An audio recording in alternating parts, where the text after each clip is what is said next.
Welcome to the Systems Thinker Show. This is Season 5, Episode 44, and I am so glad you're here. A special thanks to our listeners in 34 countries. It's amazing to see this community grow. We're on a mission to hit 10,000 subscribers by the end of 2025, and right now less than 44% of you who listen are actually subscribed. So if you get any value from this, please do us a huge favor and hit that subscribe or follow button.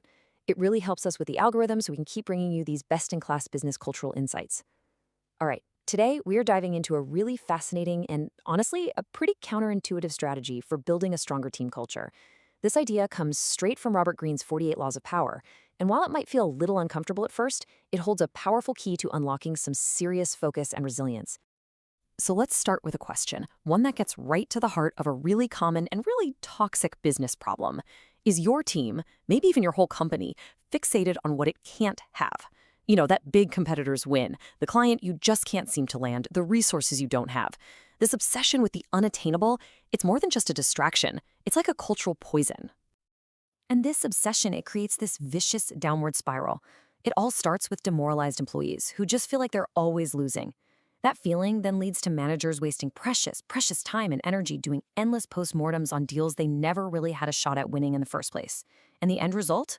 Well, your own innovation just grinds to a halt because everybody is looking outward with envy instead of inward with purpose. This is what we call the envy trap. It's that really dangerous place where focusing on what everyone else has is actively undermining your own ability to succeed. It's a subtle force for sure, but it is powerful enough to pull an entire organization way off course. So, what's the antidote?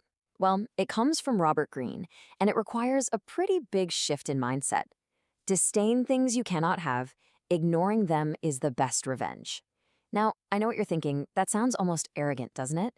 But it's not about arrogance. It's actually about strategic control. Let's be really clear about what we mean here. This is not about apathy or just giving up. Strategic disdain is an active, deliberate choice. It's the conscious decision to show indifference to the things that are outside of your control. And in doing that, you strip those very things of their power to distract and demoralize you. You take back control of your team's focus. So how do you actually use this power of indifference?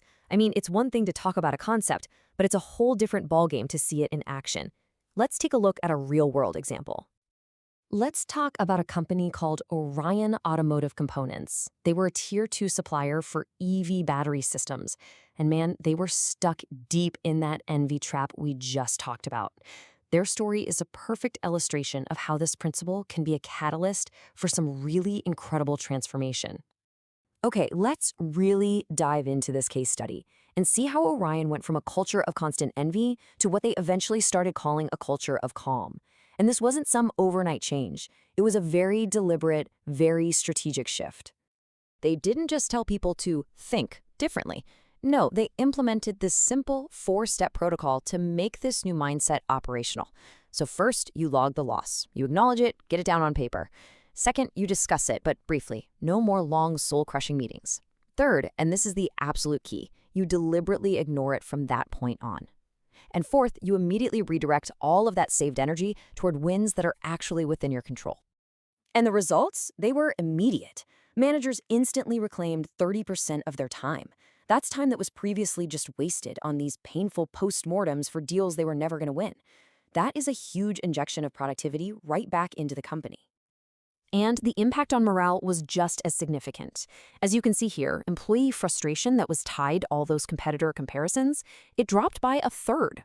People were happier because they were no longer being measured against some impossible standard, and their daily work started to feel a lot more meaningful.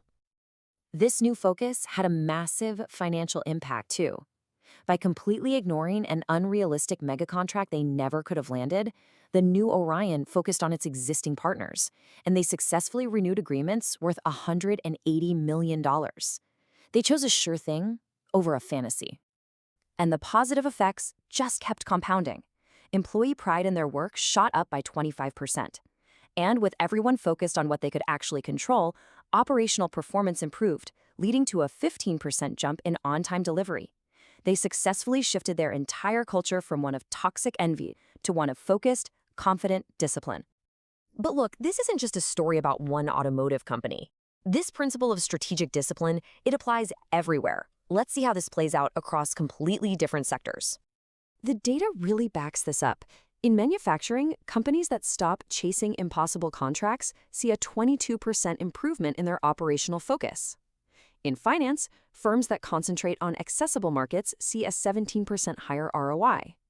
And get this, in engineering, R&D teams cut wasted hours by an incredible 28% simply by dropping projects they were never going to win. And the trend continues everywhere you look. Schools that focus on their own communities see donations rise 21%. Hospitals that stop chasing unrealistic expansion plans improve their existing infrastructure use by 19%.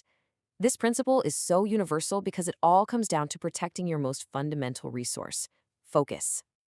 So this is a really powerful psychological tactic.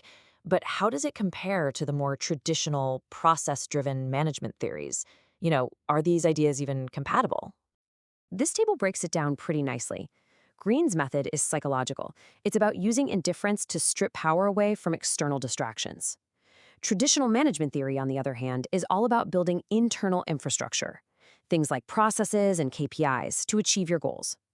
Green's approach has a risk of appearing arrogant, while the traditional approach can sometimes be a bit too slow or rigid. It's a fascinating contrast that really boils down to two philosophies: influence versus infrastructure. Green aims to shape the culture through the symbolic power of what leaders choose to ignore. The gurus, they aim to shape culture by building structured processes that make success measurable and repeatable. Both are aiming for the same goal: a healthier, more focused culture. So, the crucial point, the real takeaway here, is that strategic disdain isn't about negativity. It's about conservation. It acts as a powerful filter for your team's most valuable and finite resources, their attention and their energy. By filtering out all the noise of the unattainable, you strengthen focus and you build incredible organizational resilience. Let's wrap this up by really thinking about what this means for you and your team, because this isn't just some abstract theory, it's a tool that you can start using today. I want to leave you with this idea.